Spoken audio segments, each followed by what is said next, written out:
Bien, el tema que vamos a desarrollar en este módulo es básicamente lo que es reglamento interno e independización. Y hay mucha, para hacer un pequeño preámbulo, hay mucha informalidad y mucha variedad de normas actualmente. ¿Okay? Por ejemplo, nosotros tenemos el Código Civil que regula todo lo que es el derecho de propiedad. De ahí salió la ley bueno, no de propiedad horizontal, pero reglamento de inscripciones de registro de predios. Salió la ley 27157 de regularización que regula también el tema del reglamento interno de propiedad exclusiva y propiedad común.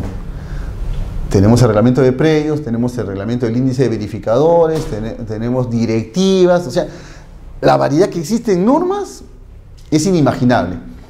Pero ¿esto qué hace? Esto trae una consecuencia más allá del tema legal, que se va especializando tanto que a veces nos perdemos, ¿cierto? Nos perdemos porque avanzamos y al final decimos, uy, Dios mío, ¿y cuándo comienzo a aprender algo y cuándo lo termino de aprender? No hay un tope, por así decirlo. Pero bueno, para eso estamos acá entonces, para ver justamente toda esa variedad de normas que involucran de alguna manera u otra al reglamento interno. Y el otro tema, como les estaba comentando, vamos a hablar en singular porque esto está siendo grabado. El otro tema es el de la informalidad, que a lo mejor es un tema más grande, ¿no? Siempre nosotros comenzamos al revés todas las cosas, ¿no? Hablando en términos genéricos, siempre hacemos las cosas al revés. ¿Por qué? ¿Por qué digo esto? Porque normalmente nosotros queremos adquirir un predio, queremos adquirir un terreno y no verificamos el grado de saneamiento que tiene, no verificamos si está inscrito o no está inscrito, simplemente queremos adquirir algo. ¿Y qué hacemos? Adquirimos una parte de un terreno a lo mejor que está inscrito o tiene existencia propia únicamente a nivel de un predio matriz. No sabemos si tiene habilitación urbana, no sabemos si está lotizado, no sabemos si este predio ya tiene existencia propia a nivel de registros públicos. No, lo único que queremos es comprarlo y lo compramos. Es más, edificamos sobre él. Es más, agarramos, independizamos los niveles, ¿cierto? Y en el momento que a lo mejor queremos transferir, se nos presentan los problemas. Agarramos y hacemos las cosas al revés. Uy, no está inscrita la fábrica, no está independizado, no hay reglamento interno. Es más, ese lote de matriz no tiene habilitación urbana. Y comienzan los problemas. Aquí, por ejemplo, quien les habla es registrador. Comienzan los problemas, ¿por qué? Porque en el momento, normalmente sucede esto, el propietario acude a registros públicos y dice, quiere inscribir mi derecho de propiedad. Muy bien. Indíqueme usted cuál es la partida independiente o individual de su lote de terreno. ¿Y qué es lo que pasa? Normalmente señalan a la partida matriz. Y esta partida matriz no tiene aún habilitación urbana. No está lotizado esta partida. Y comienzan los problemas. ¿Cómo?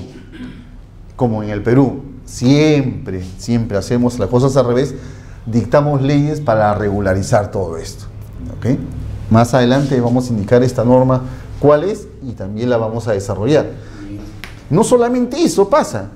Bueno, no hay problema, hicimos nuestro reglamento interno, pero como buenos padres, agarramos, nuestro nivel paternal está muy arraigado, tenemos 3 pisos y cada uno de ellos queremos, y de hecho podemos hacerlo, lo independizamos, ¿cierto? Independizamos cada nivel. Pero por ahí resulta que tengo al nieto más querido que se casó y digo, ya, voy a construir en la azotea para darle ese departamento a mi nieto. Construye el departamento y ¿qué surge acá? Modificar la independización y modificar el reglamento interno. Cuando quiera me interrumpa, no se preocupe, ¿eh? ¿Okay? Ya tenemos el departamento y ahora a modificar el reglamento interno. Y ojo, a veces estos techos han sido declarados como comunes. A veces a lo mejor uno de estos hijos ya lo transfirió a terceros. y surgen más complicaciones. Si bien estas son complicaciones que se dan en el transcurso de la vida o la existencia de un predio, son las soluciones claras y nítidas en la norma, ¿ok? Está regulado todos estos temas. Modificar el reglamento interno, ver quórum, ver la aprobación si es por mayoría calificada, mayoría absoluta, ver qué régimen tiene para comenzar en algunos casos. O sea, todos estos temas son los que justamente vamos a revisar. Es más, puede darse el caso de que existe la edificación, existe la independización de hecho de estas unidades exclusivas, pero formalmente no está o no tiene existencia el reglamento interno. ¿Tiene solución? También. ¿Podemos modificarlo? También se puede hacer eso. ¿Podemos desafectar zonas comunes y convertirlas en exclusivas? Sí lo podemos hacer. ¿Se pueden transferir esas zonas comunes? Sí, pero bajo determinada formalidad y determinados requisitos. ¿Ok? Bien, eso es a grandes rasgos de los cuales nosotros nos vamos a ocupar a partir de este momento. Si tuviera alguna pregunta, con toda confianza, por favor me interrumpe. Yo no me gusta hablar solo, porque me hace sentir un monólogo. Bien. Yo tengo, bueno, lo que usted acaba de decir hace unos minutos es un hecho real. Y yo tengo ese problema. Tengo un terreno en provincia. Resulta que cuando fui a pedir la licencia para construir, resulta que esto no tenía, pues, el primer registro público no estaba. Bueno, yo tampoco lo hice, ¿no? Así como tengo predio como 18 años. Le pago el agua, luz, esa cosa, pero nunca lo llevé al registro público. Cuando fui al registro público, bueno, pues la persona que me lo vendió, pues ya ni siquiera vive. Estoy en ese problema, uno de los motivos para venir ese curso. ¿Tiene solución? Tiene solución en esos temas. Vamos desarrollando y viendo cada paso, y ahí encajamos su problemática. Bien, comencemos entonces con un tema que es importante para que nosotros nos enfoquemos dentro de lo que es el reglamento interno y la independización.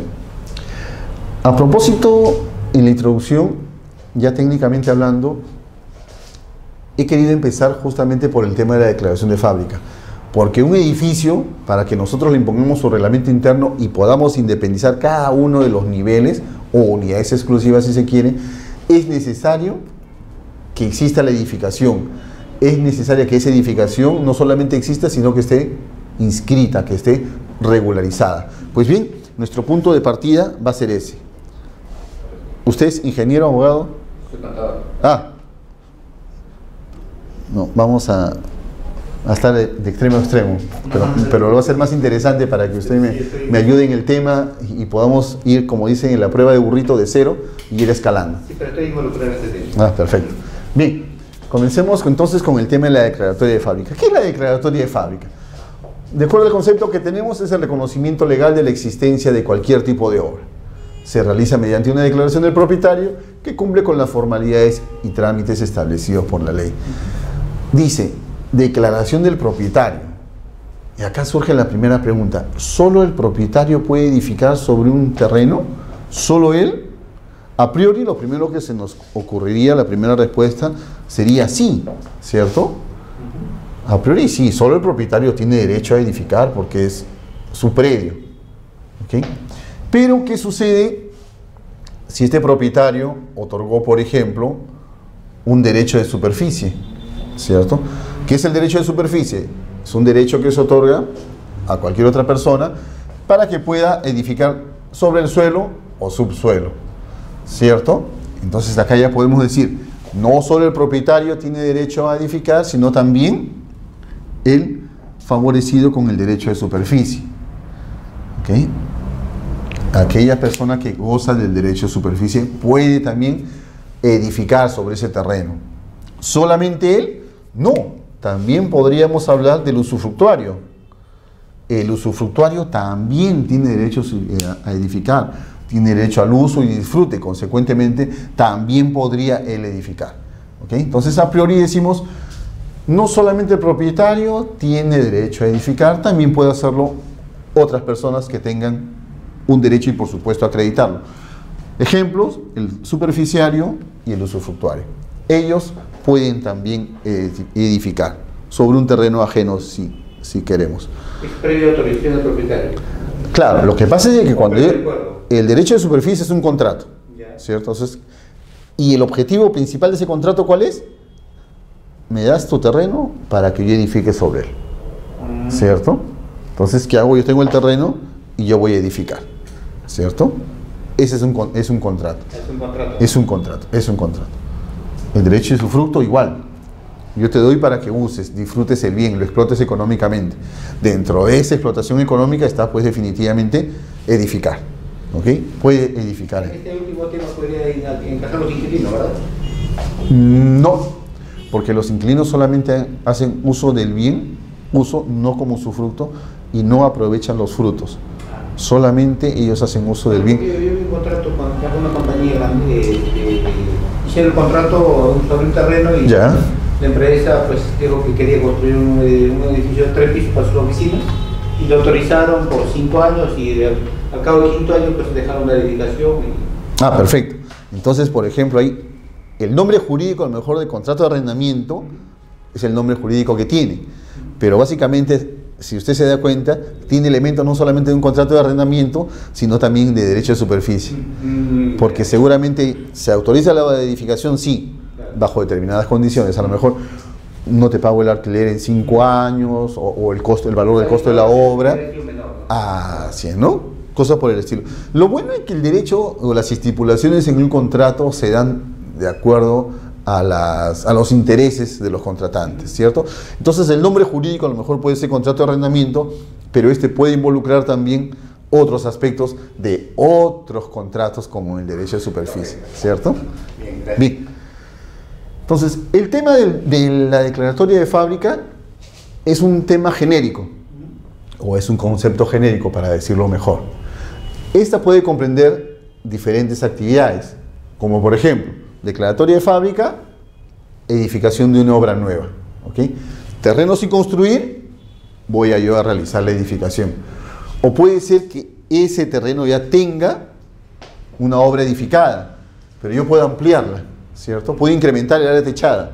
En un primer momento puede ser que yo teché únicamente 60 metros cuadrados sobre mi terreno de 180, y ahora quiero ampliarla y techar a lo mejor 40 metros más, ¿cierto? Eso sería una ampliación de la fábrica inscrita.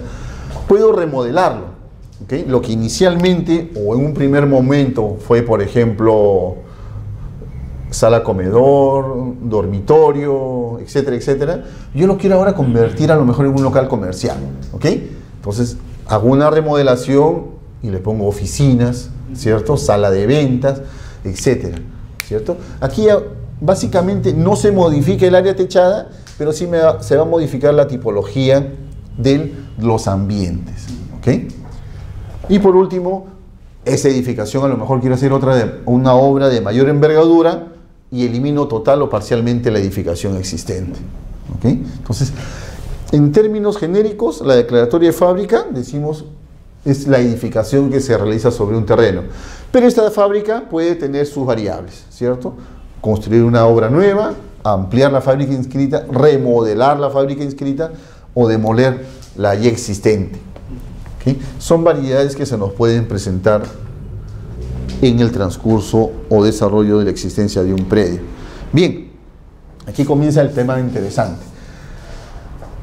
Normalmente el trámite de una edificación es, tengo el terreno, escojo mi proyecto y comienzo los trámites regulares.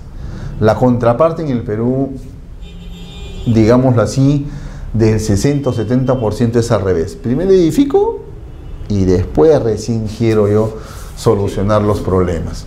Bien, vayamos primero por la parte formal. ¿Qué es lo que yo tengo que hacer para poder declarar o comenzar una obra, una edificación? Bien, en estos momentos tenemos dos normas que regularizan estos temas de la fábrica. La primera es la Ley 29090, ¿okay? La Ley de Edificaciones y Habilitaciones Urbanas, y en un segundo momento aparece la Ley 27157 con su reglamento también para variar, ¿okay? Que es una ley de regularización. Vamos a ver más adelante de qué se trata esta regularización. Comencemos por la parte formal y ordenada. Yo quiero edificar, ¿qué es lo que debo hacer? Pues seguir mi trámite municipal basado en la ley 29090 y su reglamento. Acá, ¿qué es lo importante? Que es un trámite municipal. ¿Qué es lo que voy a presentar primero? ¿Qué es lo que voy a pedir? Voy a pedir la autorización para edificar, ¿cierto? ¿Por qué? Porque yo no puedo edificar, por ejemplo, supongamos en Jesús María, cuadra 6 de Garzón, yo no puedo realizar una edificación de 10 o 20 pisos, ¿cierto? Primero tengo que verificar cuáles son los parámetros que me establece la municipalidad para en base a ello recién hacer mi proyecto. Pues bien, en base a esa documentación yo voy a pedir mi licencia, ¿ok? Mi licencia. ¿Qué es la licencia? Una autorización, básicamente. ¿Autorización para qué? Para ejecutar mi obra de edificación. Si queremos dar un concepto, podemos decir que la licencia es un acto administrativo emitido por las municipalidades mediante las cuales se autoriza la ejecución de una obra de edificación. ¿Cuánto tiempo tiene de vigencia esta licencia? 36 meses. ¿Se puede prorrogar? Sí, por 12 meses más. Pues bien, ya estoy ejecutando mi obra. ¿Cuál es la segunda etapa? La municipalidad hace las verificaciones que correspondan y una vez que se concluye, se verifica esa conformidad de obra y de la licencia. Entonces nosotros decimos, concluidas las obras de edificación de acuerdo a los planos autorizados, el administrado debe solicitar a la municipalidad la conformidad de obra y declaratoria de edificación, ¿cierto? Dos momentos, autorización para iniciar la obra y posteriormente el segundo momento, concluida la obra, se va a otorgar la conformidad de obra. ¿Esta conformidad sería culminado totalmente? Una vez que sea culminado, efectivamente, una vez culminada la obra.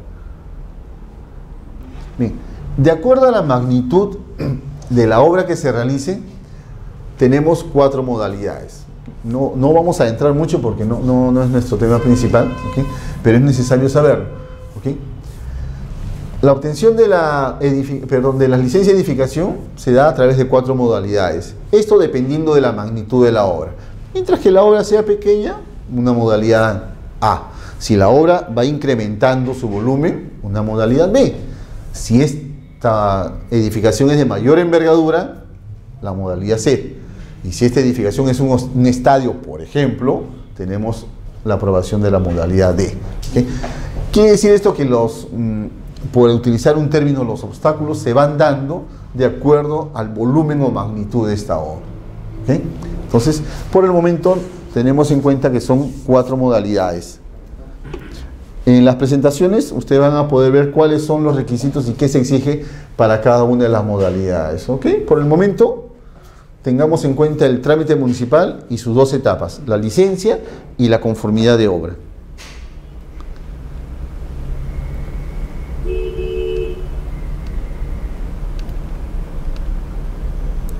Bien, vean, el documento que se tiene que completar a nivel de la declaración de fábrica en un trámite municipal es, primero, el FUE licencia.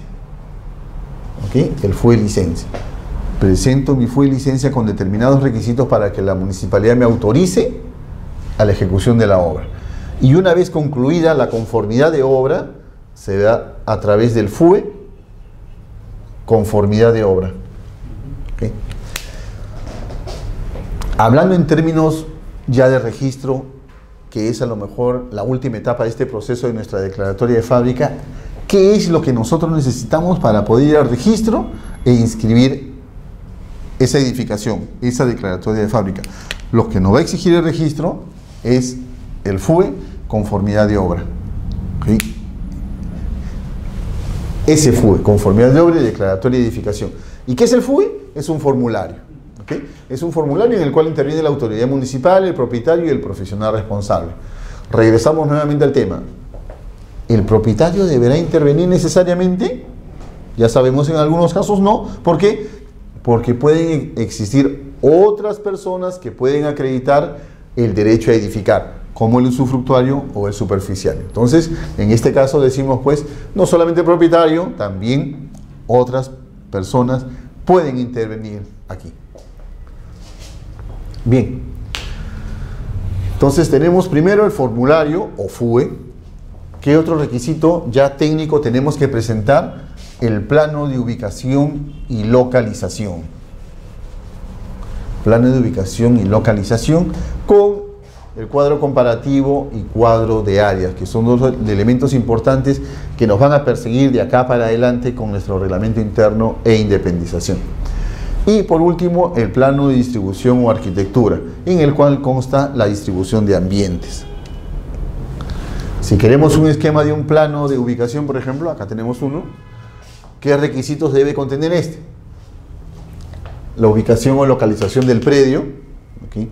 Las medidas perimétricas, la medida de la esquina más próxima al predio, el cuadro comparativo, los parámetros que establece la municipalidad y los parámetros del proyecto, altura, uso, densidad neta, coeficiente de edificación, área libre, número de estacionamientos, retiro frontal, etc. ¿Sí? Entonces se hace el cuadro comparativo y lo lógico es que sean iguales o menores para que proceda la autorización de la edificación. El cuadro de áreas. En el cuadro de áreas se van a establecer las áreas techadas por cada nivel o piso. De existir un alero, también se deberá mencionar. Ojo, la existencia del alero, nunca consignar esa área techada del alero dentro del área techada del primer piso. ¿Ok?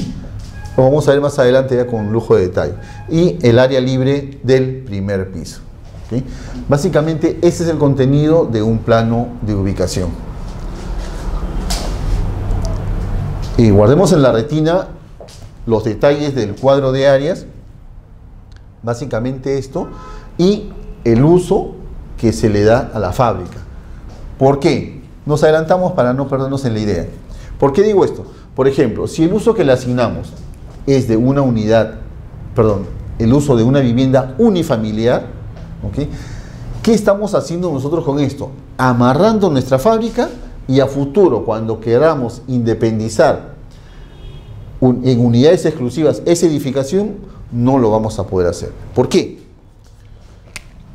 Porque, por ejemplo, declaramos la fábrica, efectivamente a lo mejor por aquí hay una unidad exclusiva y en la parte posterior otra unidad exclusiva, pero resulta que lo declaramos como unifamiliar, a pesar de que acá hay sala, comedor, dormitorio y acá también sala, comedor, dormitorio, pero lo declaramos como unifamiliar. ¿Por qué? Porque acá hay un acceso que une las dos unidades, ¿cierto? Si existe este acceso a las dos unidades, la pregunta que surge es, ¿tendrán independencia estas dos unidades? No. Si no tienen independencia, ¿podremos independizar? No. Comienzan los problemas. ¿Ok? Entonces, a tener cuidado aquí cuando querramos nosotros darle el uso a la edificación y consignar el uso adecuado que le corresponde, pensando a futuro si lo vamos a independizar o no vamos a independizar los niveles o los bloques que existen en esa edificación. ¿Okay? Es un punto a tener en cuenta. Ahora, solamente respecto a eso, no. También hay que tener en cuenta que si nosotros, por ejemplo, le asignamos el uso del local comercial y posteriormente queremos independizar como unidades de vivienda, también problemas, ¿cierto? Entonces, como nos podemos dar cuenta, el tema de la fábrica es una base fundamental en el 80% de casos, como vamos a ver más adelante, para que nosotros podamos realizar nuestro reglamento interno e independización de unidades exclusivas. Eso no quita que a futuro esta fábrica pueda ser modificada.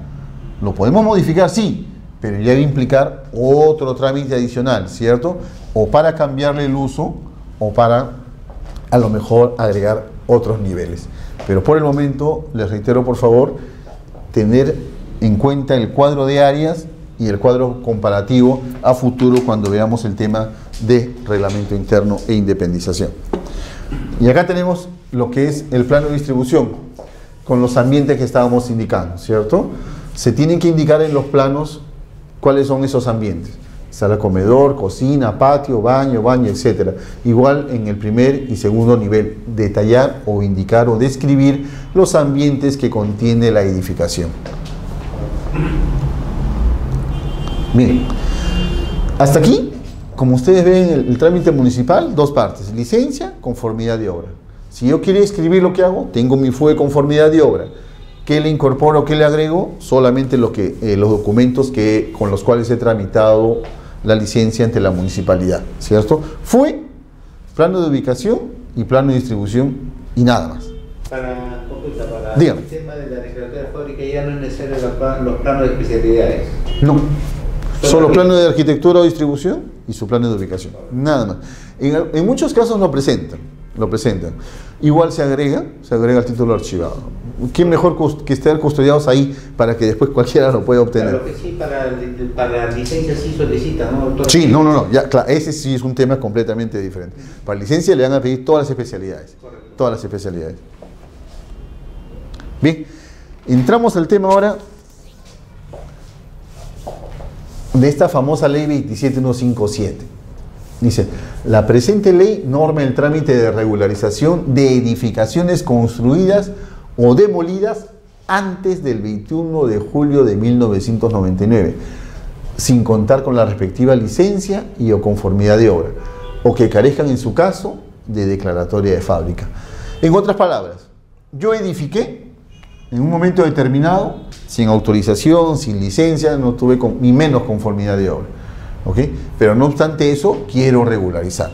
Antes de esta ley, ¿qué es lo que debíamos hacer? Igual el trámite municipal, pagar nuestras multas y todo lo demás. ¿Okay? Ahora no, salió la ley 27157 o se promulgó y dejó de lado el trámite municipal para regularizar, y con esta norma agarramos y podemos regularizar. Más adelante vamos a ver que no solamente podemos regularizar fábrica, ¿sí? Pero por el momento nos estamos centralizando en este tema. Entonces, con esta ley podemos regularizar cualquier tipo de edificación que se haya realizado antes de esa fecha, ¿cierto? Antes de esa fecha. Pregunta: ¿cualquier predio se podrá regularizar? ¿Qué pasa? ¿Qué sucede? ¿Qué sucede si yo edifiqué sobre un predio rústico? ¿Podré regularizarlo? ¿Qué sucede si yo edifiqué sobre un predio matriz en el cual todavía no hay lotización? No se ha inscrito la lotización. La respuesta es simple. La ley 27157 regulariza predios, sí, pero solo, única y exclusivamente predios urbanos. ¿Ok? Urbanos o en zonas de expansión urbana. ¿Okay? De acá decimos nosotros, predios urbanos, ¿ok? O predios lotizados, perfecto. Y yo me pregunto, ¿y Lima Cercado no tiene habilitación urbana? ¿Cierto? El Cercado de Lima no tiene habilitación urbana, pero es una zona urbana, ¿cierto? Es una zona urbana ya consolidada. En este caso, pues, a pesar de que no tener habilitación urbana, también podemos regularizar ese tipo de fábricas. Segunda pregunta es: ¿y qué pasa si ese predio no está lotizado y yo quiero regularizar la fábrica? Aquí tenemos un gran problema. ¿Por qué? El Código Civil dice que el camino a seguir es el de la lotización y posteriormente la independización y fábrica. ¿Ok? Esta ley no autoriza a que esos pasos se salten. ¿Ok? O en otras palabras, obviar esos trámites. No obstante eso, en alguna otra resolución del Tribunal Registral, para mí, o desde mi punto de vista, un criterio bastante errado, dice que sí se puede regularizar esta fábrica a pesar de que está en un predio o en un lote rústico, pero que se encuentra en zona de expansión urbana. Y yo me pregunto, ¿y qué pasó con el Plan Integral de Desarrollo Urbano? ¿Qué pasa si este predio justo a futuro está donde va a pasar una vía o una calle? ¿Cierto? No deberíamos tener en cuenta un punto importante. Y normalmente la persona que hace, compra acciones y derechos, ¿cierto? Y en su contrato le consignan que a futuro corresponderá al lote 5, manzana A, de 160 metros cuadrados, ¿cierto? Eso, o con esa documentación, nosotros podremos independizar un lote. Yo considero que no. Considero que no, porque el orden es una habilitación urbana o una lotización para que quede determinado no solamente el predio o el área del terreno, sino también el área o las vías que pueden quedar establecidas. ¿Okay? Entonces, premisa es que el predio haya sido edificado antes de esta fecha y que se trate de un predio urbano o en zona de expansión urbana. Los predios rústicos ni los seriazos podrían entrar a tallar dentro de esta normatividad. ¿Ok? Bien, entonces nosotros decimos que la regularización entonces es el trámite destinado a obtener el reconocimiento legal e inscripción de edificaciones existentes. ¿Interviene la municipalidad? No interviene. No es un trámite municipal, ¿ok? No es un trámite municipal. ¿Qué profesionales intervienen en este proceso de regularización? El notario y el verificador. ¿Ok? El notario y el verificador son los dos profesionales que intervienen. ¿Cuál es la función del notario? Certifica la identidad del propietario o de su representante, legalizando las firmas en este documento, en el FOR, y en otros documentos anexos, como ya vamos a ver más adelante cuáles son. Certifica la identidad del o los verificadores, constata la vigencia de su registro y legaliza su firma en el FOR y los planos y en el informe técnico de edificación. ¿Se ha distorsionado un poco? Dice, ¿y qué notario es competente? ¿Cualquier notario? ¿Cualquier notario puede intervenir en este proceso de regularización? No, no. Hay distritos, a nivel del Perú existen los distritos notariales. ¿Ok? Entonces, será el notario de la zona donde está ubicado el predio. Si el predio se encuentra ubicado en la provincia, en Lima Metropolitana, en Lima Metropolitana, el notario que intervenga será pues el de Lima Metropolitana. Supongamos, digo yo, entonces el predio está ubicado en el distrito de Magdalena del Mar. ¿Ok? Y yo certifico mi firma con un notario del INSE. Aquí no habría ningún problema porque es el que corresponde a Lima Metropolitana. Por el contrario, Lima Provincias corresponde al distrito notarial del Callao. ¿Ok? Entonces, igual, si mi predio está ubicado en Magdalena del Mar y yo quiero hacer mi trámite o mi certificación de firmas ante el notario del Callao, no va a proceder, ¿cierto? No va a proceder porque necesito que el notario sea del lugar donde se encuentra ubicado el predio. ¿Ok? Entonces, ¿y quiénes son los verificadores? Ahí vamos en estos momentos. ¿Ok? Entonces decimos, ya sabemos la competencia de notario y ya sabemos a qué notario tenemos que concurrir. El paso inmediato ahora va a ser ver quién es el verificador responsable. El verificador responsable siempre es un arquitecto o un ingeniero civil colegiado. ¿Bastará que tenga esa calidad? No. Es necesario que esté inscrito en el índice de verificadores a cargo del registro de predios. ¿Okay? ¿Cuál es la función?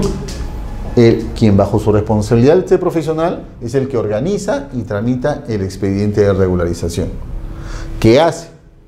Constata la existencia y las características de la edificación, el cumplimiento de las normas y parámetros urbanísticos y edificatorios, y confirma que los planos que se adjuntan al expediente corresponden a la realidad física del terreno y la edificación. De acá, nosotros decimos, esto es no falso, pero una utopía. ¿Por qué? Vamos a hablar más adelante del certificado de parámetros, pero nos adelantamos. ¿Por qué? Porque el certificado de parámetros que se va a adjuntar al FOR es de fecha actual. ¿Y la edificación de cuándo es? De antes del 21 de julio del año 99. ¿Hay compatibilidad? No, no hay compatibilidad. ¿Ok? Pero en todo caso es una función que tiene el verificador. No basta entonces que sea un arquitecto o ingeniero, es necesario que este verificador esté inscrito en el índice de verificadores del registro de predios. Bien, ¿cuánto dura la vigencia de su inscripción? Dura un lapso de tiempo determinado. de dos años, ¿ok? Solamente durante este lapso de tiempo yo puedo ejercer mi función como tal. ¿Qué sucede, por ejemplo, si yo me inscribí el 17 de junio del año, mucho estoy hablando de 1900 como si fuese a la vuelta de la esquina, a ver, del 2014, ¿ok? Voy a tener vigencia o va a estar vigente esa inscripción hasta el 16 de junio del 2016, ¿cierto? ¿Qué es lo que se toma en cuenta cuando interviene y verifico yo la inscripción de este verificador? La fecha cierta. ¿Y cuál es esa fecha cierta? La fecha en que se certificó su firma ese verificador ante el notario, ¿cierto? Entonces, cuando yo certifico mi firma, tengo que tener cuidado que lo esté realizando dentro, así es, dentro de estos lapsos de tiempo. ¿Qué sucede si yo certifico mi firma en julio del 2016? No va a proceder esa inscripción, ¿ok? No va a proceder esa inscripción. Bien. Hay un vacío o un pequeño detalle que se quedó en blanco con el decreto legislativo 667, solamente a manera de información general. Cuando sale el índice de verificadores, se procedía a la inscripción también de abogados verificadores y también de ingenieros agrónomos, ingenieros agrícolas e ingenieros geógrafos. ¿Por qué? Porque con el decreto legislativo 667 procedía también la inscripción de prescripciones administrativas. Quienes hacían su labor eran estos últimos ingenieros que estamos mencionando. ¿Por qué? Porque ellos verificaban que actividades o explotación económica directamente relacionadas con la actividad agropecuaria, ¿ok? Pero bien, parte de eso, de este decreto legislativo 667 quedó derogado. Entonces, implícitamente, también quedó derogado esta parte de los ingenieros agrónomos, agrícolas o geógrafos.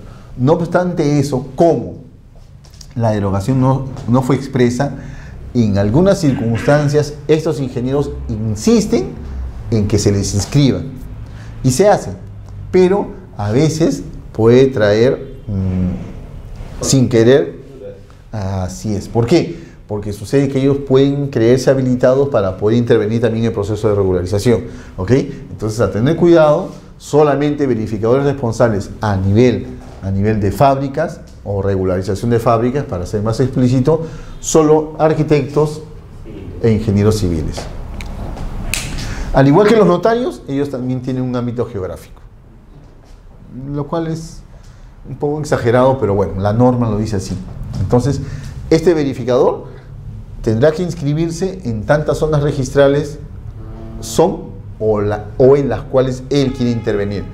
Si él quiere intervenir, por ejemplo, solo en la de Lima, se tendrá que inscribir solo en la zona registral de Lima, en la zona 9, ¿ok? Y el ámbito donde podrá ejercer sus funciones solamente será ese, ¿ok? Solamente será ese. ¿Tiene parámetros la intervención de este verificador? Sí. Él no va a poder intervenir en causas propias, por así decirlo, ¿ok?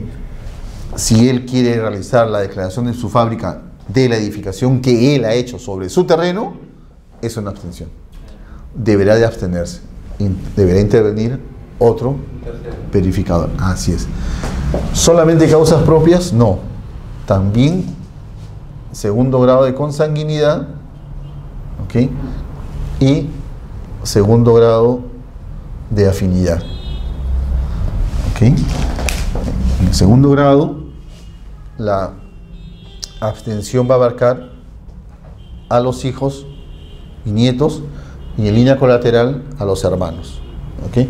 Dentro del grado de afinidad, a los cuñados y a los suegros, ¿cierto? Entonces, en todos estos casos, él no va a poder intervenir y tiene que abstenerse. Solo supongamos que él intervino. En algunos casos es fácil determinarlo, ¿cierto? Por ejemplo, en el caso de los hijos, ¿cierto? Es relativamente no fácil, pero sencillo, a lo mejor sí, por a través de la RENIEC verificamos que efectivamente el padre o el hijo es el verificador y no va a proceder. Pero en el caso, por ejemplo, del grado de afinidad, como que ya es un poquito más complejo.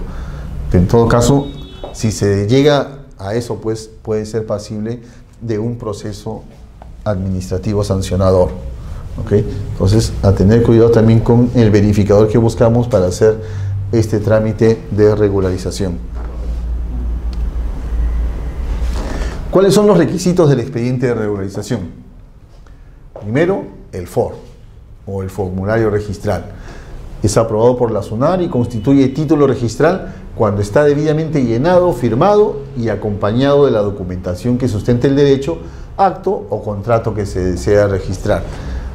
Por el momento, básicamente lo que queremos inscribir es la fábrica, pues ese va a ser el contenido que él debe tener. Bien, ¿cuáles son los documentos que se deben de adjuntar al FOR? Certificado de parámetros urbanísticos y edificatorios, ya sabemos su contenido, ¿cierto? En el que se van a establecer justamente estos parámetros que habíamos indicado: uso, área libre, número de estacionamientos, retiro frontal, etc. ¿Qué es lo que supuestamente nosotros deberíamos revisar para ejecutar una obra? Pero aquí la obra ya está realizada, ¿ok? La obra ya está realizada. Igual que en el trámite municipal, el plano de localización y ubicación, ¿ok? Planos de arquitectura o también denominados planos de distribución por cada piso, el informe técnico de verificación, de ser el caso con las constancias de haber solicitado la verificación ad hoc correspondiente. Lo vamos a ver enseguida esta parte, ¿ok? En todo caso, que quede claro que el FOR debe estar acompañado de todos estos documentos. En el tema de los planos de arquitectura, ¿no requiere los planos de corte? No, acá menos todavía. En este caso de regularización, mucho menos todavía. Bien. Dentro de estos documentos que se adjuntan, surge la primera pregunta. ¿Qué pasa si el certificado de parámetros y edificatorios no es expedido por la municipalidad dentro del plazo que establece la norma, que son 5 días? ¿Qué puedo hacer yo? Primero retrocedo un poquito y digo, ¿por qué me interesa a mí el certificado de parámetros? A, para poder determinar si el predio se encuentra ubicado en zona urbana o en zona de expansión urbana, ¿cierto? Basta la emisión de este documento para que yo pueda aplicar mi ley de regularización. ¿Por qué? Porque con este documento se acredita fehacientemente que el predio se encuentra en zona urbana. ¿Por qué decimos esto? Perdón. Porque puede suceder que el predio está independizado, tiene su existencia a nivel registral, pero a lo mejor es un predio rústico, ¿cierto? Entonces necesitamos acreditar que él tiene vocación urbana o se encuentra en zona de expansión urbana. Entonces en esos casos sí va a ser necesario el certificado de parámetros, ¿okay? Para poder determinar que es competente la aplicación de esa norma, ¿okay? Pero supongamos que el predio está lotizado, ya hay una habilitación urbana inscrita y a consecuencia de esa habilitación urbana el predio se independizó. Perfecto. ¿Qué pasa si la municipalidad no me otorgó por diferentes motivos dentro de esos 5 días el certificado de parámetros? ¿Qué puede hacer el verificador que está tramitando esta regularización de la fábrica? Bien, la norma lo faculta a que presente únicamente el cargo de la solicitud, ¿ok? Bastará con presentar el cargo de esa solicitud mediante el cual él está tramitando. Como son 5 días, yo digo, como son 5 días, ojo, pestaña y ceja, yo tengo que tenerlo antes de presentar mi documentación a registros públicos, ¿cierto? Porque si no sería ilógico, no se han cumplido los 5 días y lo presento, oiga señor, no tiene fundamento su pedido porque la municipalidad aún tiene un lapso de tiempo para poder pronunciarse, ¿okay? ¿Qué obligación surge del verificador? ¿Solamente adjuntar el cargo de la solicitud? No, también debe indicar cuáles son los parámetros que le corresponden en cuanto al proyecto y en cuanto los que considera la norma para esa edificación, ¿okay? Entonces, él deberá establecer cuáles son esos parámetros y deberá consignarlos no solamente en el plano de ubicación, que habíamos mostrado antes, sino también en el informe técnico. ¿Ok? Entonces, si la municipalidad en el plazo previsto no lo otorga, ya sabemos la solución.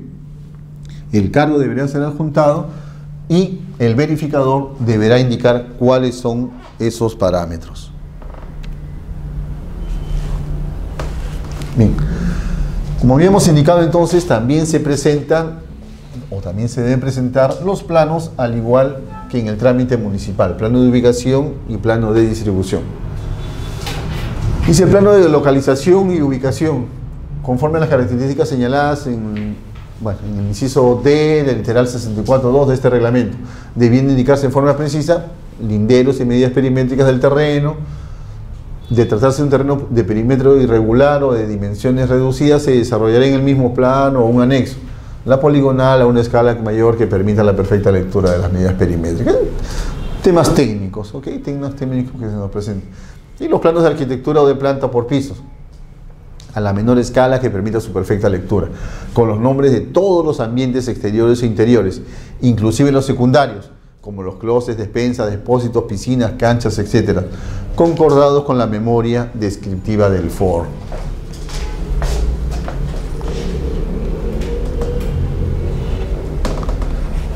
Bien, habíamos indicado entonces, se presenta el FOR, se debe anexar necesariamente el certificado de parámetros. Si no lo tuviere, ya sabemos qué hacer, ¿okay?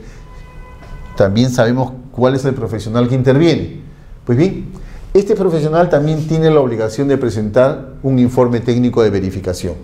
¿Cuál es el contenido de este informe técnico de verificación?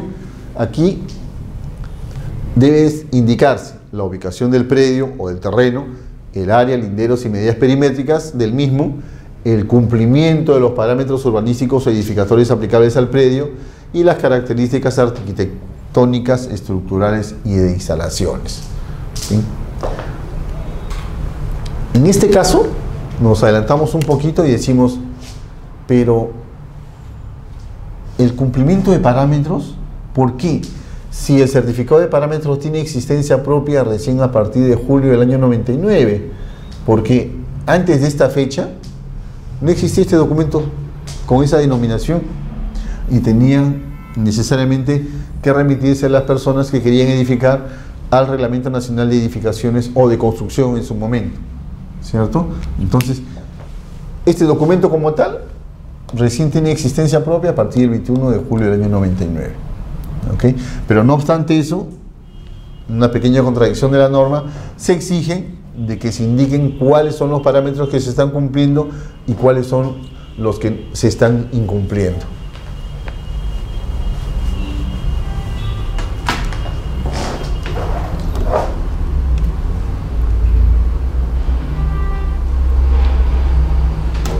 Bien. Dice, funciones del verificador responsable. Dice, cuando la naturaleza de la edificación en proceso de regularización lo requiera, el verificador responsable comunicará a la entidad rectora correspondiente que se requiere un informe técnico de verificación. Aquí nos surgió un elemento adicional. ¿Por qué un elemento adicional? Porque ya nos obliga a que participen otros profesionales, verificadores ad hoc. ¿Y cuándo va a ser necesaria la participación de estos verificadores ad hoc? Cuando la edificación tiene más de 5 pisos. ¿Okay? Cuando se trata de centros o galerías comerciales o campos feriales. Cuando se trata de establecimientos de hospedaje o edificios de concentración masiva de público. ¿Cuáles son esos verificadores ad hoc que tienen que intervenir? Los que corresponden al Cuerpo General de Bomberos del Perú o al INDECI. ¿Okay? Ya como que el tratamiento por la magnitud de la obra obliga a que intervengan o existe un pronunciamiento del Cuerpo General de Bomberos Voluntarios y del Instituto Nacional de Defensa Civil, INDECI. Acá hay una excepción, dice, cuando se trata de edificaciones de 6 pisos, en las cuales el quinto y el sexto piso constituyen unidades inmobiliarias tipo dúplex, que la circulación común sea solo hasta el 5.º piso. ¿Okay? Entonces no será exigible si mi edificación tiene 6 pisos y entre el 5.º y el 6.º solamente hay departamento tipo dúplex. Como no hay una comunicación, una circulación externa, no será necesario o exigible esta documentación. La pregunta es, si no presento estos informes de estos verificadores, ¿va a paralizar mi trámite de inscripción? No, no va a paralizar mi trámite de inscripción. ¿Ok? ¿Por qué? Porque acá podré también presentar los cargos de las solicitudes. ¿Ok? Tanto uno como el otro. Entonces, esto en ningún momento me va a paralizar la inscripción y basta con que presente yo los cargos de esas solicitudes, se entiende el registro de predios cuando solicite la inscripción de esa fábrica y se inscribirá como una anotación marginal que los informes se encuentran pendientes de emisión. ¿Okay? Entonces, bajo ningún aspecto esto va a entorpecer la inscripción de la fábrica. La responsabilidad de los verificadores, todo verificador responde por la veracidad del informe que emite, así como de la correspondencia entre los planos y la realidad física del predio. Sin embargo, no es responsable del proceso constructivo ni de la estabilidad estructural de edificación que regulariza. Él no lo ha hecho, ¿cierto? Él lo único que está haciendo es declarar algo que ya tiene existencia propia. Al igual que en la fábrica con trámite municipal, acá también podemos declarar modificaciones, ampliaciones, remodelaciones o reparaciones, ¿cierto?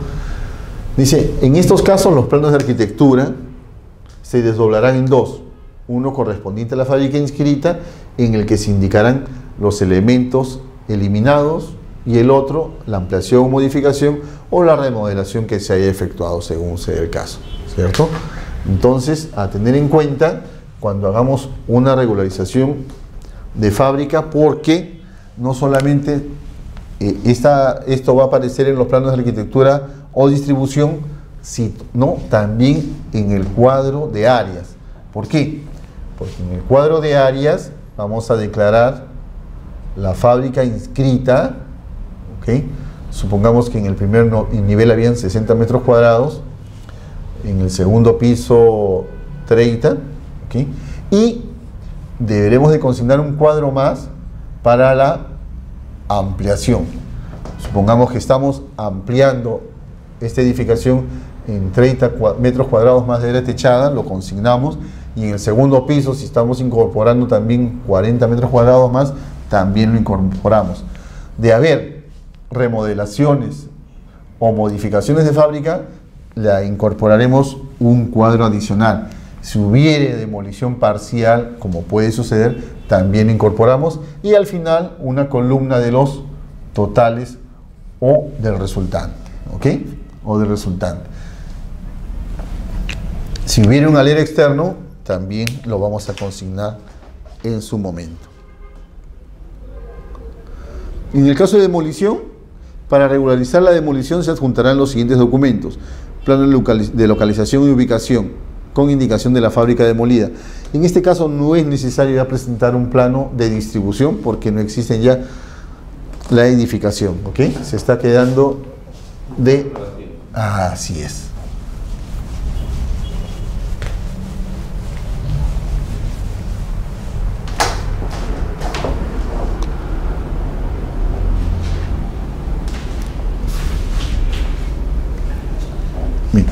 ¿Qué pasa si el verificador responsable indica que el informe técnico tiene observaciones?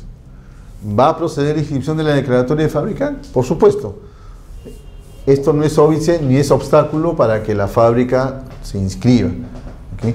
Pero toda vez que el verificador está declarando estas cargas técnicas, el registrador se va a ver obligado a inscribirlas, ¿okay? ¿Qué cargas técnicas, por ejemplo? Incumplimiento de parámetros. ¿Qué sucede si el parámetro exige un estacionamiento y el predio no tiene estacionamientos? Lo que va a hacer el verificador es declarar esta observación como una carga. ¿Qué pasa si el certificado de parámetros establece la altura máxima, por así decirlo, de 3 niveles y la obra tiene 5 pisos, 5 niveles. En este caso igual el verificador determinará que esto se inscriba como una carga técnica. Ojo, estamos indicando, el verificador lo hará. Es responsabilidad del verificador declararlo o no declararlo como carga. El registrador no tiene por qué establecer la existencia o no de estas cargas. Esto lo determina el verificador responsable. ¿Okay? Supongamos que se quiere hacer una obra posteriormente. Se inscribió, una edificación de 2 pisos, ¿ok? Y supongamos que el verificador declaró como cargas el área libre y también declaró como carga el número de estacionamiento por el cual no cumplía esa edificación, esa fábrica, ¿ok? Solicitó al registrador que esto se inscriba como carga técnica. Pues bien, se inscribe la fábrica y se inscribe en el rubro de cargas y gravámenes esta carga técnica. Supongamos que posteriormente quiero yo ampliar la fábrica y tener 2 niveles más. Acá sí la norma me dice, acá, muy bien. Si usted quiere ampliar, modificar o realizar alguna otra actividad, necesariamente tendrá que cancelar previamente esas cargas técnicas. ¿Ok? Si no cancelamos esto, no vamos a poder continuar con nuestro proceso.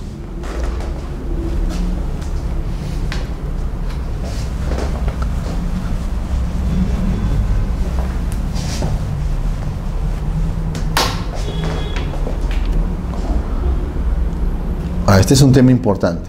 A ver, dice, discrepancia en áreas y olinderos. Cuando la observación en el informe técnico se refiere a la existencia de discrepancia entre el área real del terreno, sus medidas perimétricas y olinderos con los que figuran en la partida registral del predio, el registrador inscribirá la declaratoria de fábricas siempre que la área real del terreno no sea mayor a la que figure en el registro. Asimismo, inscribirá como carga la discrepancia. ¿Ok? Entonces, tenemos el predio inscrito en la partida registral, tiene un área de 160 metros cuadrados, ¿okay? Y sus medidas perimétricas de 20 por 8. Pero sucede que el verificador, en el momento que hace la constatación, verifica que este predio no tiene 160 metros cuadrados, sino 150. ¿Ok? Y sus medidas perimétricas es por el frente con 7 metros. Y no como 8 como se había inscrito inicialmente. ¿Esto va a ser un obstáculo para que se pueda inscribir la fábrica? No, no es un obstáculo. ¿Okay? Se inscribe la fábrica y la discrepancia existente se va a inscribir como una carga. Puede suceder lo contrario. Si el área del terreno es superior al área registrada y no existe superposición de áreas, podrá solicitarse la anotación preventiva de la fábrica, la misma que tendrá una vigencia de 1 año prorrogable a 1 año más. ¿Ok? Acá solamente esa anotación preventiva no se inscribe la fábrica en forma definitiva, únicamente anotación preventiva para poder nosotros regularizar o sanear. ¿Quién determina que no exista superposición de áreas? ¿El registrador podrá hacerlo? No. Acá ya interviene un área más a nivel de registro de predios, que es el área de catastro. ¿Por qué? Porque previa a la inscripción de la anotación preventiva se deberá establecer que no existe superposición de área con alguno de los colindantes o con la vía pública. ¿Ok? Eso previamente se debe de establecer.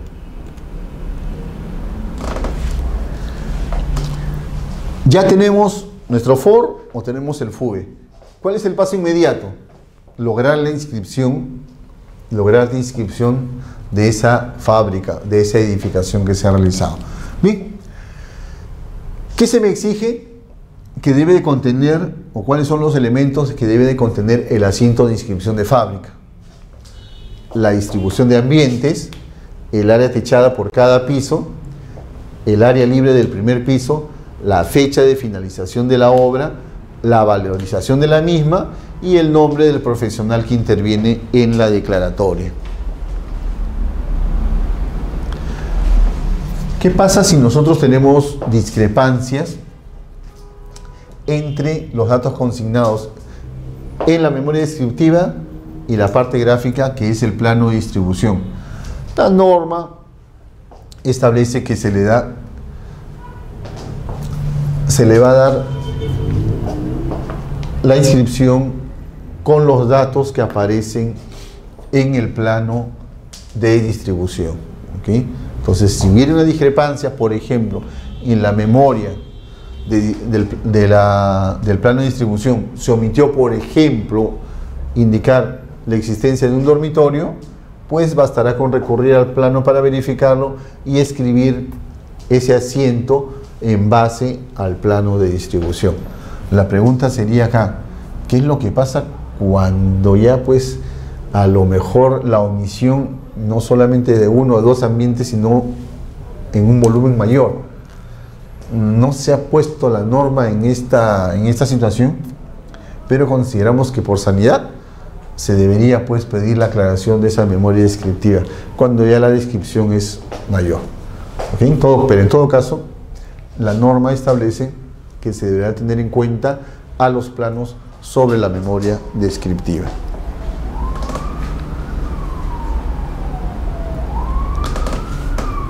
En este caso ya nos habíamos adelantado y habíamos indicado en el tema de los informes pendientes ad hoc.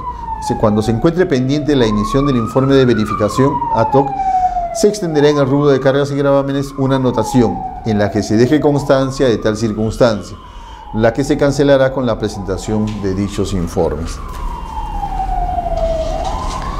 Bien, un punto importante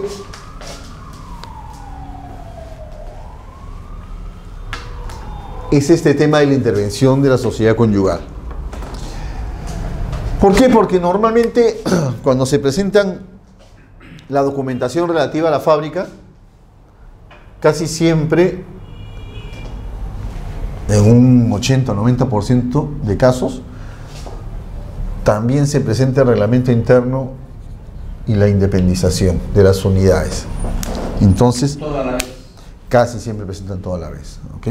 Entonces, acá es importante poder determinar cuál es la titularidad de lo que se ha edificado. ¿Por qué? Vamos con un caso práctico que es la mejor forma de entenderlo. Supongamos que el titular del predio, nuestro ya famoso señor Juan Pérez, más famoso, ¿okay? Él aparece como propietario en la partida registral, ¿okay? Aparece como propietario con el estado civil de soltero, ¿cierto? ¿Por qué? Porque a la fecha en que él adquirió el predio tenía ese estado civil. Pues bien, si él tenía ese estado civil, se entiende que el bien es propio, ¿cierto? Es un bien propio. El hecho de que él contraiga matrimonio no va a significar de que este predio cambie de condición, ¿cierto? No significa eso. Entonces, sola manera informativa. ¿Qué es lo que pasa si yo contraigo matrimonio y le digo, ¿sabes qué, señor registrador? Quiero que actualices mi estado civil. La respuesta lógica va a ser, un momentito, este no es un registro personal, es un registro de predios. Consecuentemente, el predio está en relación directa a la fecha o al estado civil que obtenías en el momento que lo adquiriste. ¿Ok? Si el bien lo adquiriste como soltero, el terreno, pues ese bien va a ser un bien propio. Perfecto. Pero el Código Civil dice, el terreno es un bien diferente a la edificación. Y acá es donde surge el tema que estamos estudiando. Perfecto. Yo digo, el terreno, por ejemplo, lo adquirí en el año de 1990, cuando era soltero. Resulta que en el año de 1998 contraje matrimonio. ¿Ok? En el 98 contraje matrimonio. Y como esta fábrica nunca la regularicé, estando vigente el vínculo matrimonial, lo edifico, supongamos en febrero del año 1999. ¿Ok? Aquí surge la pregunta. ¿La edificación va a ser, de acuerdo al ejemplo, un bien propio o un bien social? ¿Qué opina usted? Un bien social. Un bien social, ¿cierto? ¿Por qué? Porque le edificamos cuando estaba vigente el vínculo matrimonial, ¿cierto? Estaba vigente el vínculo matrimonial. Entonces, he aquí la importancia de nosotros poder determinar estas fechas. ¿Cómo lo corroboramos esto? Partida de matrimonio, ¿cierto? Con la partida de matrimonio nosotros vamos a poder determinar la calidad de la edificación. Ojo, porque el terreno ya sabemos que es propio. ¿Y por qué nos interesa esto? Si este matrimonio perdura en el tiempo, no va a haber ningún tipo de problema. ¿Cuándo surgen las circunstancias de aplicar esta norma? Cuando hay una disolución del vínculo matrimonial, ¿cierto? Se rompe el vínculo matrimonial y ¿qué es lo que hacemos? Liquidamos las sociedades gananciales, ¿cierto? Como liquidamos las sociedades gananciales, nosotros decimos, el terreno ni lo tocamos porque ya sabemos que es un bien. Así es, ya sabemos que es un bien propio. Entonces, ¿qué es lo que vamos a liquidar? Lo edificado, ¿cierto? Ya ellos verán si lo venden o uno se le adjudica a uno de ellos, pero esto sí va a entrar a tallar en la liquidación de la sociedad de gananciales. ¿Okay? Aunque parezca mentira, pero esto tiene sus bemoles e importancia al momento en que hacemos la declaración de fábrica. ¿Se da a nivel solo de regularización? No, también puede darse a nivel municipal. Así es, en ambos casos se puede dar esta circunstancia.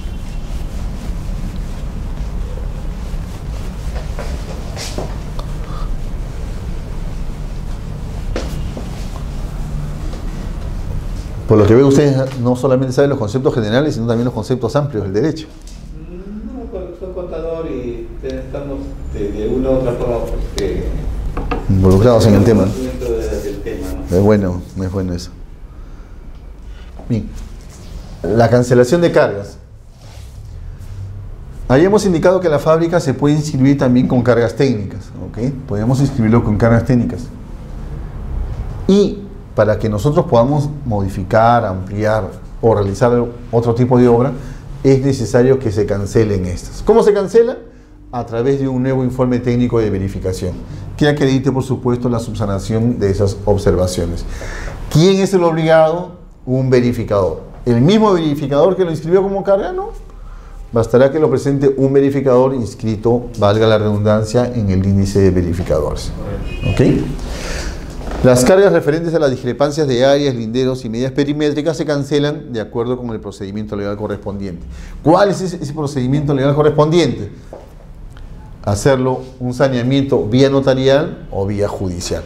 Esos son los procesos que nos da la norma para que nosotros podamos realizar el saneamiento respecto al área, medidas y colindancias. ¿Y en qué momento se puede hacer el vía notarial? Cuando hay acuerdo de las Cuando no hay superposición y hay acuerdo de las partes, ¿cierto? Ahí yo puedo recurrir al notario. Bien, lo que habíamos indicado respecto a las cargas, a la cancelación de cargas técnicas en vía de rectificación. ¿Qué es lo que sucede? Habíamos indicado que el certificado de parámetros surge el 21 de julio del año 99.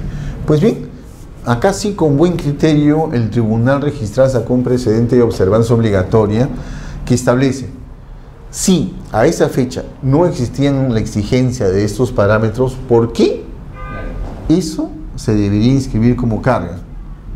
Si bien es cierto, el registrador se inscribe como carga, pero, porque el verificador lo está declarando así, nada quita que el mismo u otro verificador solicite levantamiento o cancelación de esta carga técnica amparándose en el fundamento que a esa fecha esos parámetros no existían, ¿ok?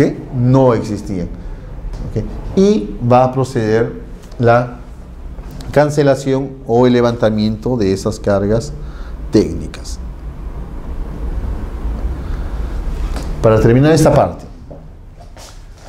habíamos indicado nosotros que podemos regularizar, ¿cierto? Podemos regularizar edificaciones que se hayan realizado antes de la fecha que ya creo que ya la aprendimos con tantas veces que la hemos repetido. Pues bien, ¿qué sucede si yo en el año de 1998 terminé la fábrica, la obra, y supongamos que en el año 2010 solicité la inscripción vía de regularización de esa fábrica? ¿Ok? Certifico certifico la firma del verificador a esta fecha y el paso inmediato pues es inscribir la declaratoria de fábrica y lo inscribo. Fecha de culminación de la obra 1998. Fecha de certificación de las firmas el año 2010. ¿Logré la inscripción de fábrica? Surge la pregunta, ¿qué pasa si yo en el año 2014 intento inscribir una ampliación de esa fábrica, indicando que esa ampliación tuvo como fecha de culminación, a ver, vamos a exagerar, 1 de julio del año 1999? Es antes del 21 de julio, ¿cierto? Es antes del 21 de julio. La pregunta es, ¿procederá la regularización de esta fábrica? ¿Qué opina usted? Creo que no, porque la regularización es solo por única vez. Así es, esa es la respuesta correcta. Las regularizaciones proceden solamente por única vez, Y si buscamos un poquito, decimos, si en el 2010 se declaró una fábrica del año 98 y a esta fecha, por así decirlo, solamente habían 2 pisos, ¿por qué en el año 2014 me dice que culminó una obra en el 99 que tiene 4 pisos? Si lo que veo aquí tuvo que haber visto necesariamente lo que está declarando la existencia del año 99, ¿cierto? Tuvo que haberlo percibido. ¿Por qué no lo percibió? En construcción así posterior. Efectivamente, esa es la respuesta correcta. Pregunta para el examen.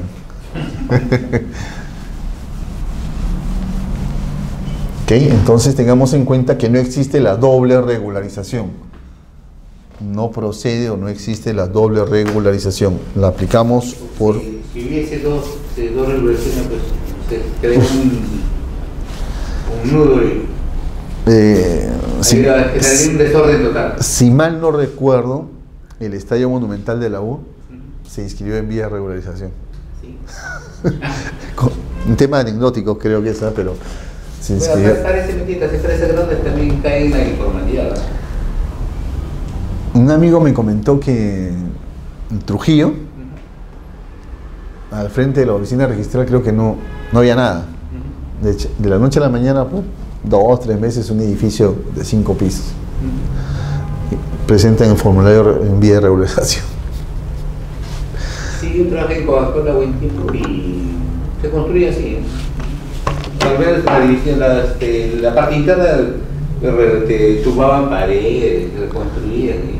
Sin ir muy lejos, incluso los trámites, si no me equivoco, en vía de regularización se presentarán en cuántos, 10 casos versus 1 trámite municipal. Pero es un defecto de la norma, ¿no? O sea, ¿bajo qué premisa, por no decir intereses, se dio esa norma?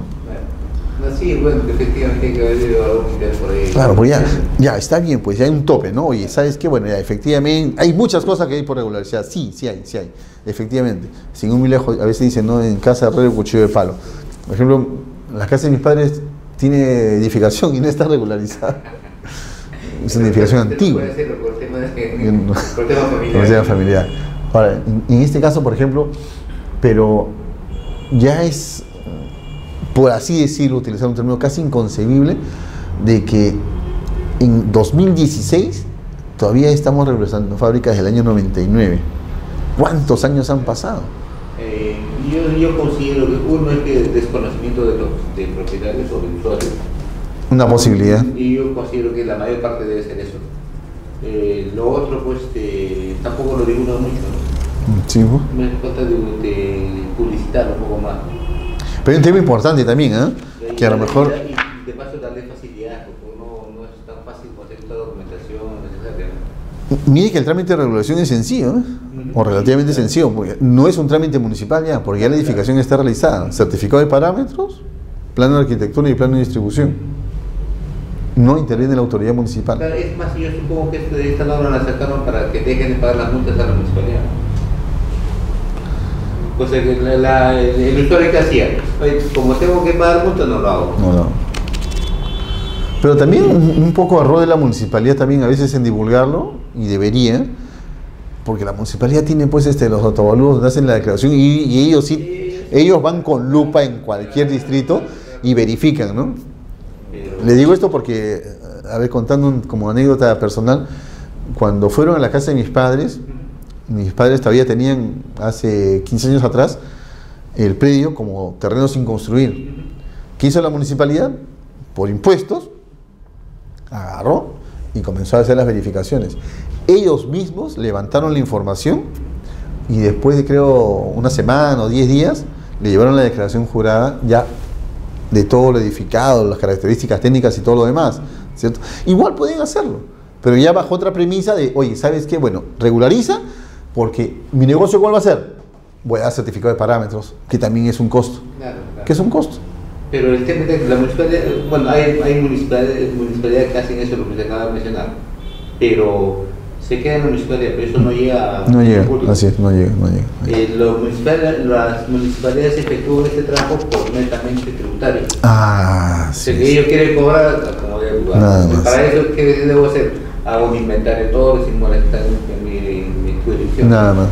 Vale, el otro tema es que este tipo de inscripciones no son obligatorias, o sea, es facultativo, ¿no? El propietario que quiere inscribe, ¿no?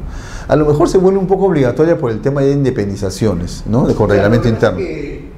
El propietario que adquiere un predio, pues en esos momentos, pues su intención es venderlo. Así es. Su intención es poseerla, disfrutar de ese predio, ¿no? Entonces, ¿cuándo surge el problema de independización? Cuando los hijos crecen, necesitan independizarse. Ahora, ¿qué hacemos? Para cubrir la educación del hijo, voy a vender parte del terreno. Ahí yo necesito la regularización. Bueno. Y sí, porque con esta norma podemos regularizar también subdivisiones, acumulaciones, sin intervención de la autoridad municipal, ¿no? Claro, sí, voy a requerir sus servicios. Pero yo soy abogado, no soy ingeniero.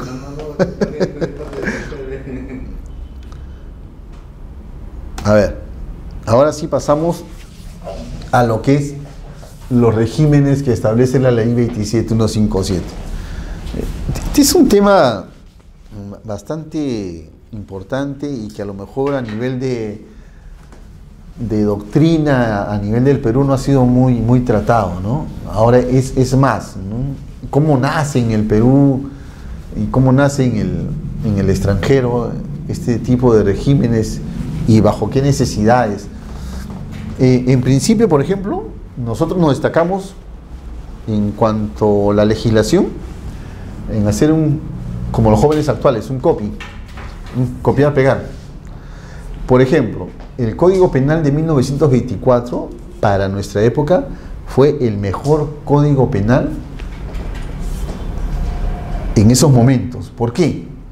Porque, si no me equivoco, el código alemán o el código suizo estaban en proyecto. Nosotros nos trajimos el proyecto, unas cuantas variaciones, y se promulgó y ya estaba acá ya aplicándose. En cambio, ellos todavía lo seguían perfeccionando. En el tema de estos regímenes sucede algo similar.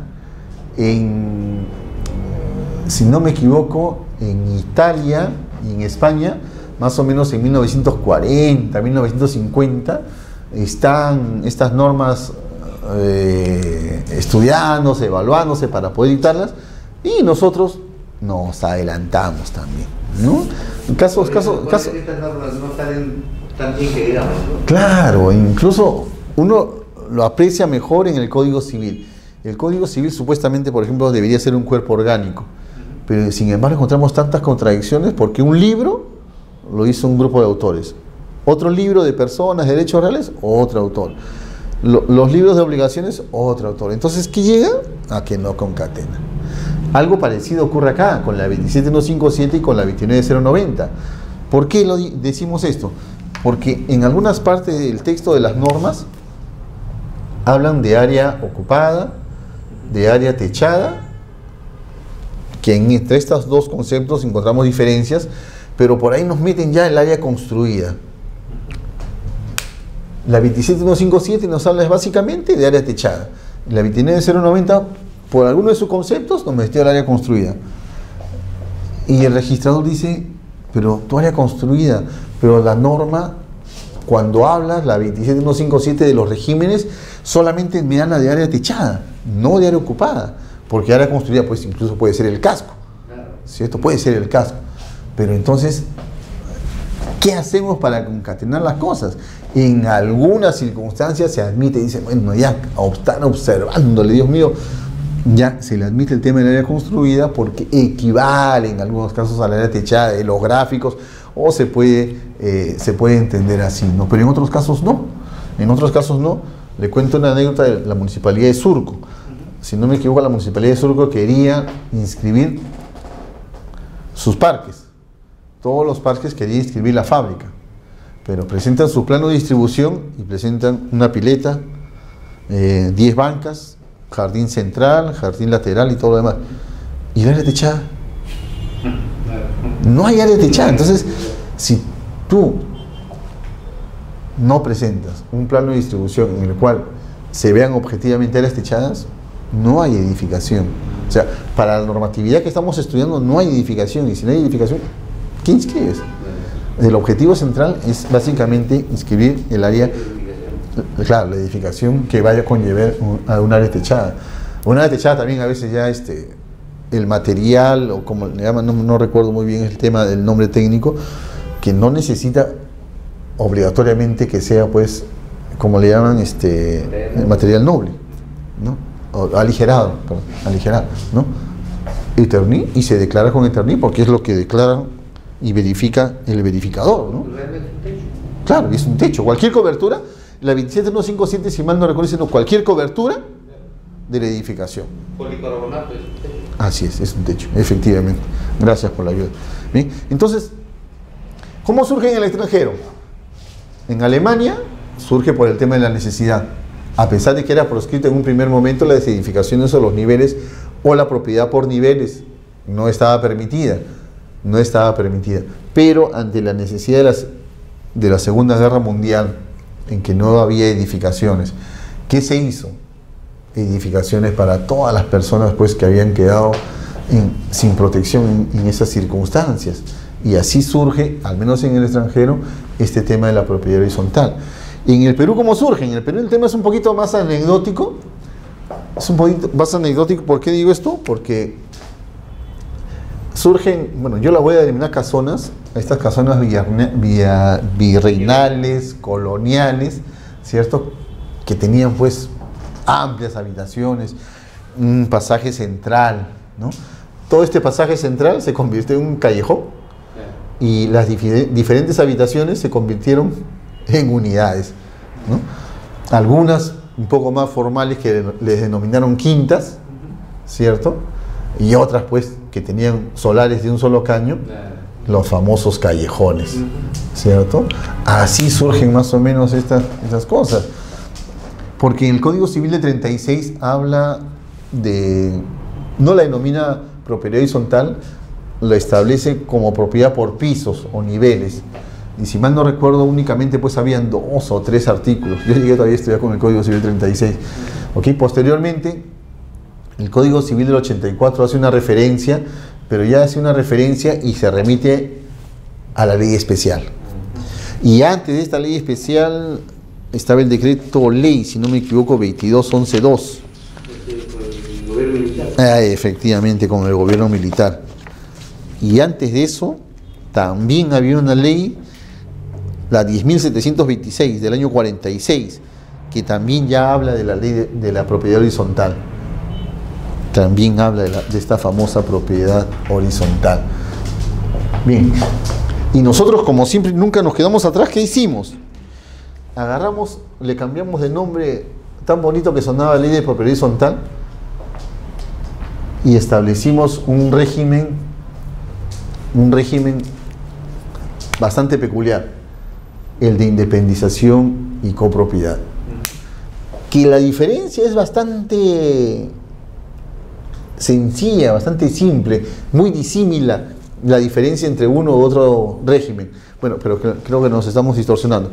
Vamos primero a entrar a ver estos términos generales y decimos, bien, la ley 27157 establece diferentes procedimientos, ¿ok? Porque es una ley bastante amplia, establece saneamiento de titulación de las unidades inmobiliarias en las que coexisten bienes de propiedad exclusiva y propiedad común, ¿ok? ¿Qué se refiere con saneamiento? Para dar la pauta general, yo propietario no tengo cómo acreditar mi derecho de propiedad, se me reconoce a lo mejor como simple poseedor, tengo la posibilidad de recurrir al notario y que se me tramite una prescripción adquisitiva de dominio y se me declare propietario, ¿cierto? Ese tema lo trata la 27157. Ya hemos visto también qué otro tema trata, la tramitación de la declaratoria de fábricas en vías de regularización. ¿Solamente eso? No. También trata el tema que nos trae a nosotros a este módulo, el régimen legal de unidades inmobiliarias que comprenden bienes de propiedad exclusiva y propiedad común, ¿okay? Llamado en doctrina como propiedad horizontal.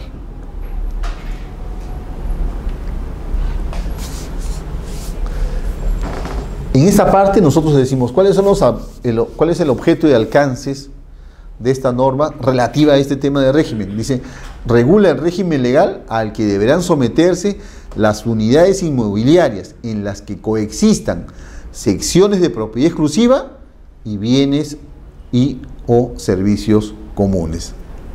Su aplicación es obligatoria cuando las secciones que la conforman pertenezcan a dos o más propietarios y optativa cuando pertenezcan a uno solo. Entonces yo puedo declarar mi reglamento interno e independización, ¿ok? Pero es facultad mía. Existe la edificación, existen las unidades, pero es facultativo. Se entiende porque es un solo propietario. Bien. En términos genéricos, ¿cuáles son las unidades inmobiliarias que comprenden o que pueden estar sujetas a este régimen? ¿Cuáles son las unidades inmobiliarias que son reguladas por este régimen? Son los edificios de departamentos de uso residencial, comercial, industrial o mixto, las quintas, que ya hemos estado hablando de ellas, las casas en copropiedad, los centros y galerías comerciales o campos feriales y otras unidades inmobiliarias que tengan bienes comunes. ¿Cuáles son los regímenes que yo puedo adoptar o los regímenes que se pueden adoptar cuando se dan este tipo de edificaciones? El régimen de independización y copropiedad y el régimen de propiedad exclusiva y propiedad común. ¿Por qué dos regímenes? ¿Por qué dos regímenes si a nivel de la doctrina y de la legislación extranjera solamente existe el régimen de propiedad horizontal, llamado acá en el Perú como régimen de propiedad exclusiva y propiedad común? Porque nosotros somos innovadores, innovamos. Pero en este afán de innovar, a lo mejor sin querer nos hemos metido en una pequeña gran complicación que la vamos a ir viendo a detalle. Bien, comencemos entonces por estudiar el régimen de independización y copropiedad. Dice, el régimen de independización y copropiedad supone la existencia de unidades inmobiliarias de propiedad exclusiva, susceptibles de ser independizadas y bienes de uso común, sujetas al régimen de copropiedad regulado en el Código Civil. Las unidades, y es el tema importante, las unidades inmobiliarias de propiedad exclusiva comprenden necesariamente el terreno que ocupa cada una. ¿Ok? Esa es la diferencia a lo mejor sustancial que vamos a encontrar entre un régimen y el otro. Entonces de acá surge la pregunta, ¿y yo podré imponer un régimen de independización y copropiedad cuando tengo una edificación, por ejemplo, de 4 niveles?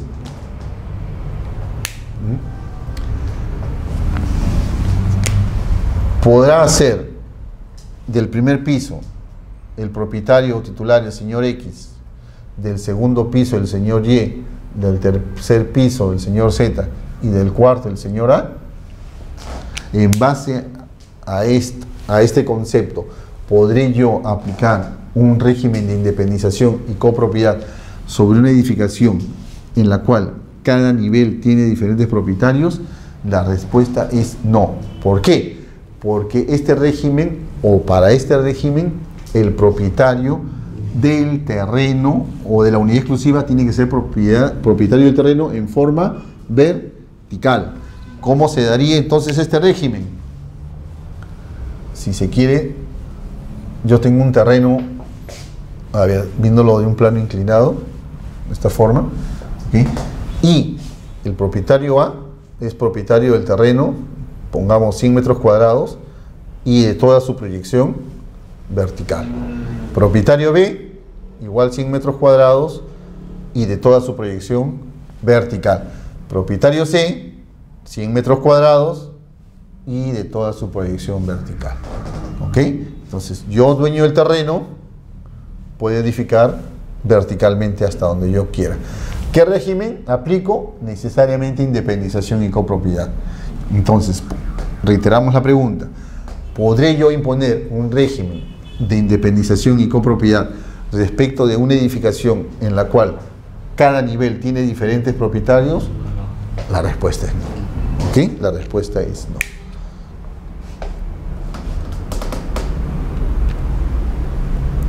Entonces, de aquí partimos y decimos, solo se puede optar por este régimen en el caso de las unidades inmobiliarias que estén conformadas por secciones de un solo piso, ¿ok? De un solo piso.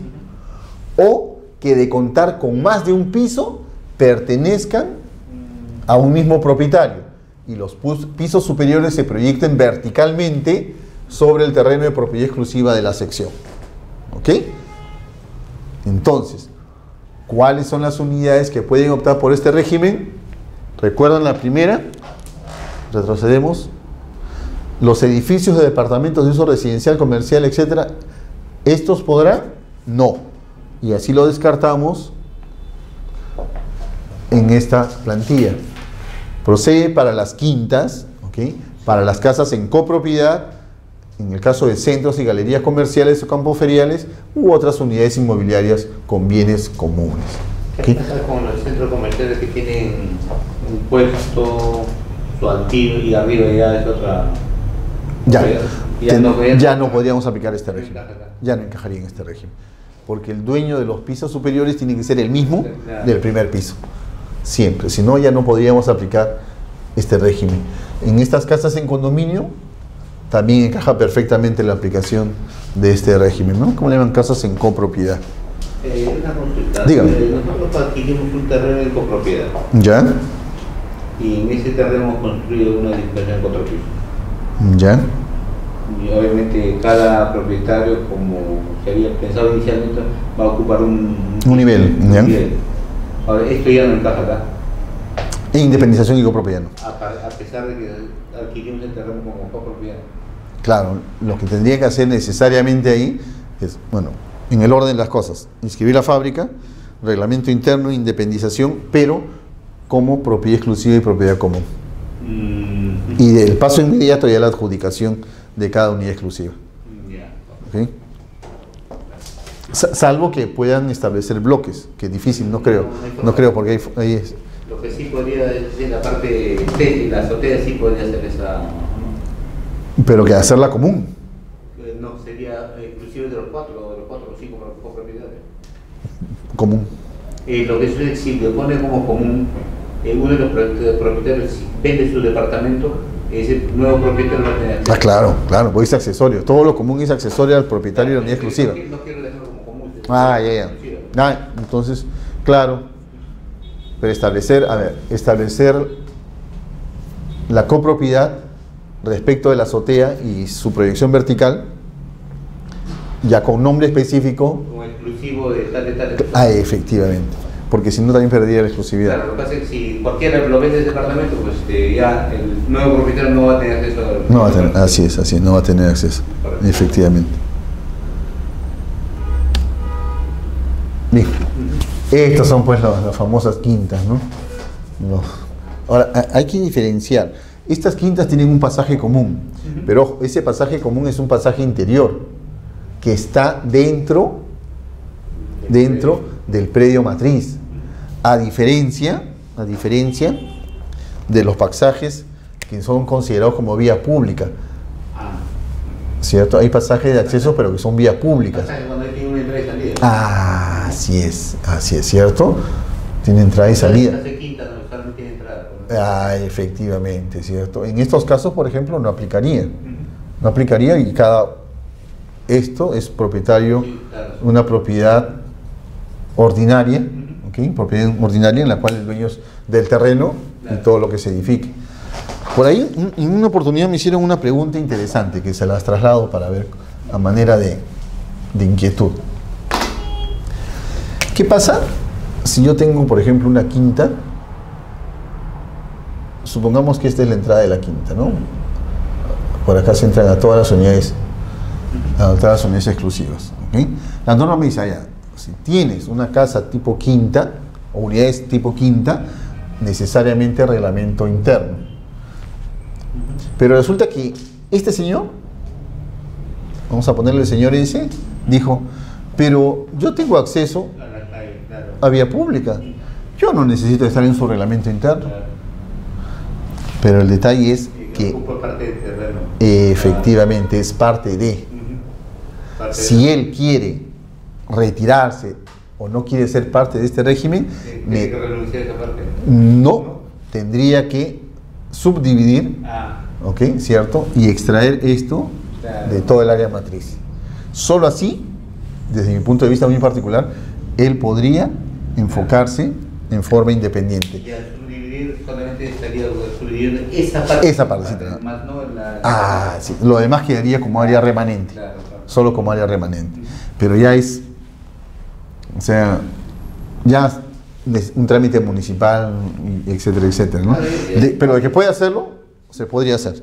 Inclusive si fuese ese caso, pues en el futuro puede tener problemas.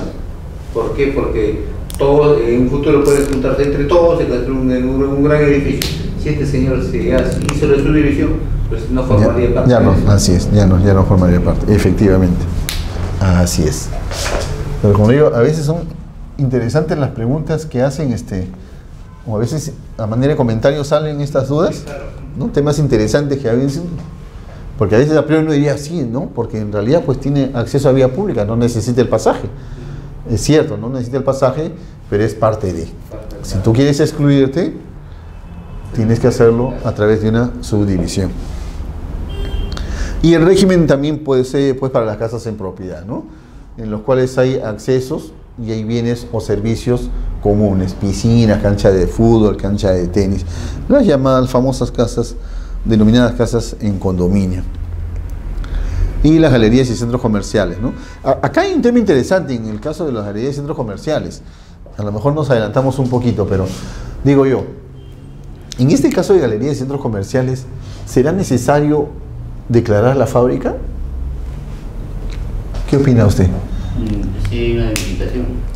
Porque estos pasajes, ¿cierto?, van a ser zonas o áreas comunes. Son pasillos prácticamente. Así es. Y la pregunta es, si yo tengo un stand, ¿no bastaría únicamente a lo mejor demarcar mi área exclusiva?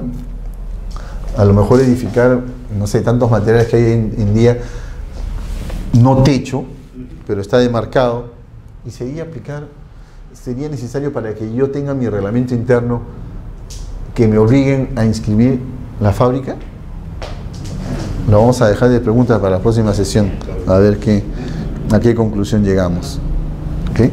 Bien, y en contraparte a este régimen de propiedad exclusiva y de propiedad común, de independización y copropiedad, está el régimen jurídico de propiedad exclusiva y propiedad común. Dice, es el régimen jurídico que supone la existencia de una edificación o conjunto de edificaciones integradas por secciones inmobiliarias de dominio exclusivo pertenecientes a diferentes propietarios y bienes y servicios de dominio común. Cuentan con un reglamento interno y conjunto de propietarios. Igual que el otro régimen. O sea que en mi caso encajaría acá. Encajaría acá. Como digo, igual que el otro régimen. ¿Cuál es la diferencia?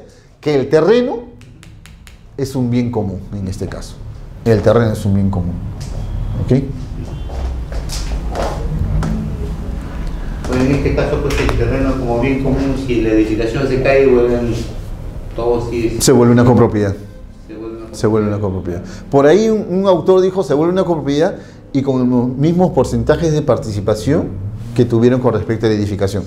Tiene lógica, pero por ahí en un tema teórico ya va un poco más allá y se exige que para que sean copropietarios, todos los propietarios deben establecer el porcentaje de participación de acciones y derechos que le va a corresponder a cada uno. Ah, sí, sobre el terreno. Porque ya no existe la edificación. Ya no existe la edificación. ¿Ok? Entonces acá hablábamos de una propiedad, como dicen algunos autores, cúbica. ¿Por qué cúbica? Porque yo tengo limitaciones de derecha, izquierda y arriba y abajo. ¿Cierto? Y efectivamente es cúbica. Entonces ahí surge también una inquietud. Yo digo, ¿qué pasa con el propietario del último piso? Supongamos que existen, a ver, exagerar la figura.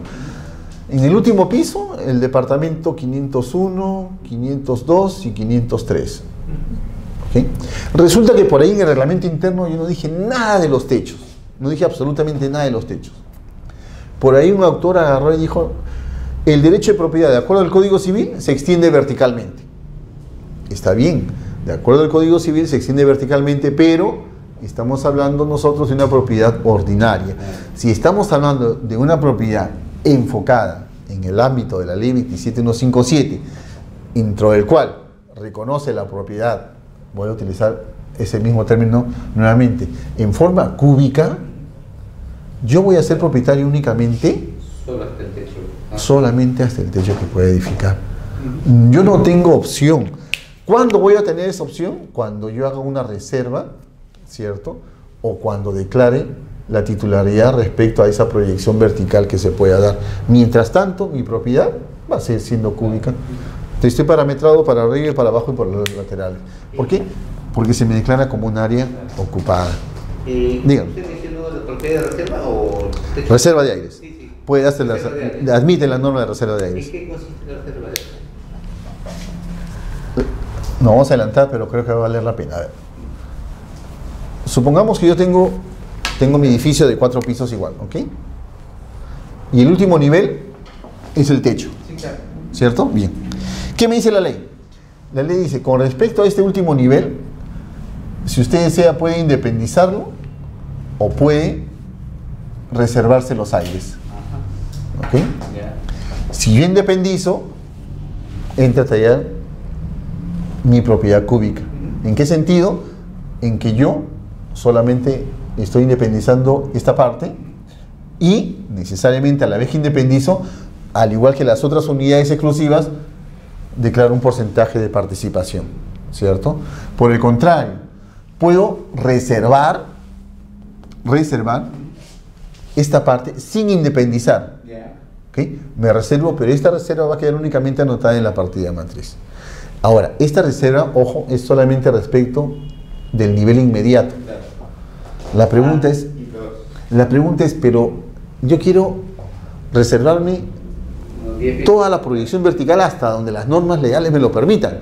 Bien, como el término de reserva de aires, dice no, porque no se puede establecer una reserva de aires sobre aires. Pero siempre buscando los abogados el tema para salir del paso, pero yo puedo dejar constancia en el reglamento interno de mi derecho de sobreelevación. ¿Ok? Dejando constancia de que a mí me corresponde el derecho de sobreelevar de toda la proyección vertical hasta donde las normas legales me lo permite, ¿cierto? Porque hoy día, por ejemplo, los parámetros pueden ser únicamente 5 pisos. Viene otro alcalde y los parámetros se extienden.